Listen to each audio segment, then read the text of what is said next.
What's up, marketers? Every month I do an analysis of the top performing creatives on the ad accounts that I have access to. And this dead simple, easy image format is always the top performer. The top performing image, that is. And here it is, no fluff here. I call this the headline ad. And yeah, this ad is really simple to create, but it's incredibly hard to master. So in this video, we're gonna go over why this ad creative format works so well. We're gonna go over some great examples of it, some bad examples of it, what they can do to possibly make it better, and some quick tips to get this ad creative format to work for your brand. So first, why is this ad format important to know and master? This ad is the pinnacle of advertising outside of video and has been since the print era. And yes, in 2024, this still rings true today, even though it looks quite different to what was working back then. Ogilvy said that on average, 5 times as many people read the headline as the body copy. So by the time you've written your headline or chosen the headline that you're gonna read with, you've already spent 80 cents out of the dollar. So if you can't nail it with a great headline, you're not gonna nail it at all. In fact, let's take a look at Ogilvy's favorite ad that he ever wrote, this famed Rolls-Royce ad. He said that the more facts you tell about a product, the more you sell. And particularly, the more facts that you can tell about your product in a unique or interesting way or differentiators, these are going to be things that stand out in the minds of your consumer. When he talked about this Rolls-Royce ad, he said that he gave nothing in there but facts. No adjectives or no gracious living. And I imagine gracious living to be kind of like the superfluous fluffy marking that we still sometimes see today. There are a few ways that I think about headlines today on social media. Now in 2024, I think about this in 2 distinct ways. Number one, the reason why the headline can work so well is because it's actually the headline and your landing page is actually your body copy. This is also why I sometimes see long primary text work really, really well, because it's helping to qualify that customer further. And especially for you video lovers, I really do think of headlines like hooks. In fact, sometimes some of the best hooks from a video ad creative would make an excellent headline ad. Be sure to test that. I actually mentioned this in a recent motion training that I gave, which yes, you guys can still sign up and see the replays for. If you're curious about how to find some of the best hooks and headlines for your ads, be sure to watch this recent video that I made. It's gonna give you 10 that are amazing. The way I see it is that if you can create a good hook, then you're in business as an advertiser, especially in 2024. Now back to this headline ad. Now I actually use this as a way to test messaging and angles and hooks and headlines before sending some of that message to be made into a video or for creator content. Now let's take a look at some more great examples of this. I particularly love this Mott and Bow example of the 90-degree t-shirt. And we know that this is working really well for them because this is messaging that they have iterated on to oblivion. And many of these ads ran for almost 400 days. And what's cool is they tested this out, right, in a few different formats. So they have the headline ad. They also have more of a bullet features call out style ad, which is another Ogilvy favorite format. And I think the thing that we can learn from this ad, and it's something that is really echoing a learning from Ogilvy, is this is presenting this information as a fact. Like, hey, this t-shirt is going to beat the 90-degree heat. And especially because right now it is very hot in New York City,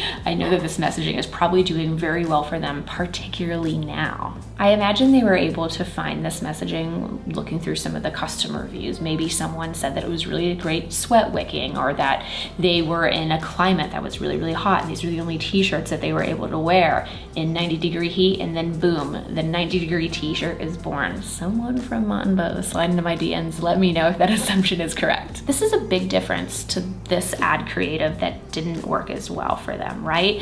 The coolest shirts on planet Earth. This is the example of what I think Ogilvy would call gracious living advertising, right? Number one, the coolest shirts on Earth. We understand that it's supposed to keep you cool in hot climates, but because it's the coolest, it's a little too superfluous. It doesn't really mean anything. And then on planet Earth, they might as well have just said the universe, right? Because we don't really know. But it was too much of a superlative, I'd say. Whereas being more specific in the 90-degree heat one was actually something that ended up working a lot better for them. Now, another really great example that I want to look at are these array ads, de-bloat in under 1 hour. Now again, when looking at the 90-degree heat ad and this de-bloat in under 1 hour ad, and we're seeing the similarities, A few things that we can see right away: the use of numbers, the use of that specificity. So I think one of the big learnings you guys can take from this video is, hey, how can I be more specific with what my product is? What facts can I tell about my product that are more enticing? The array one's really great, right? Because it's showing a transformation. And again, they also tested out this headline in several different formats, another indicator of why I assume that it's really, really working for them, because you don't see brands testing this messaging unless it's working for them again and again. And it goes back to another learning, right? The more facts you tell, the more you sell. I love that this one, particularly for array, is also showing a time frame, that transformation in under 1 hour. It's almost unbelievable. Now I want to look at an example of one of these headline ads that didn't perform as well. And we can see that it didn't perform as well because it wasn't running as long. But it's this Beekman 1802 ad that says, I would sell my boyfriend for this, right? I have very, very sensitive skin, and right here is my holy grail. And we can see they tried a few different variations for it, but again, it wasn't something that they ran for really more than 20 days, which is an indicator to me, hey, this probably isn't performing well for a brand. Now, why didn't this work? When comparing this ad to the other two ads that were doing really well, yes, it is one of those seemingly golden nugget statements. Hey, I would sell my boyfriend for this. That really does stand out, and it's leaning into a humor angle. But unfortunately, there's no real facts here about the product, which when we look at some of the ad creatives that ran for them for a longer period of time, like this potato peel milk facial, this one ran for over 100 days, we see immediately a statistic, 91% saw that they had soft skin with no irritation. That's an example of a fact, right? Because they must have done some sort of consumer trial study. This one I think is a really good example too, where, hey, we have these transformations, 5 days to reveal youthful eyes, 5% hepapeptide, and 5 mushrooms. But I actually think it's the 5 mushrooms that I think is so unique in skincare. It's definitely having a moment in drinkables and consumables, but it's not something I've seen translate to skincare yet, which is why, we were able to see this ad run for over 100 days. But the other one didn't quite have those same facts and figures and transformations. While it was a really good, impactful review, and if I was a brand and I got that review, I'd really like it, we can see that how, hey, this might be a really good review, but it's not gonna translate to really good advertising. Now, here are some quick tips that I have for you to get the most performance out of this ad format. Number one, do look into your golden nugget reviews. Now, if you guys have been watching my videos, number one, sound off in the comments because I read them all and I appreciate them so much. But these are really important types of reviews because these are the super special standout reviews. And even though that Beekman 1802 ad was a really special review, it wasn't one that really told a transformative story. It wasn't one that really shared facts and figures. So try to find those reviews where people are really talking about the specificity of their transformation.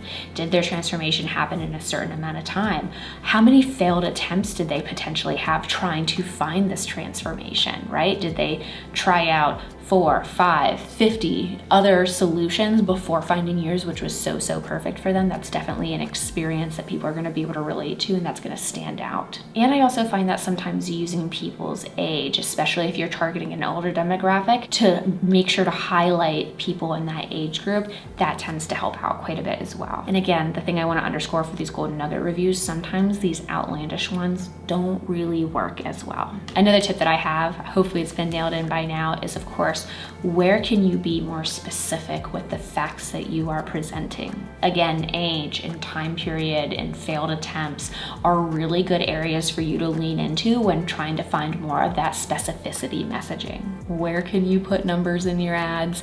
I think statistics is really entry level. It's a really great place to start if you're trying to find more facts and figures to present in your ads. But take a step back, see how you can get more creative, like this array ad, this Mott & Bow ad, the Ogilvy ad, and of course, focus on that transformation. And that's it. I would actually really love to create more of these deep dive on specific ad formats for you guys. So be sure to let me know in the comments if there's something that you'd like to see more of, and I will see you next week. I can't wait. Bye.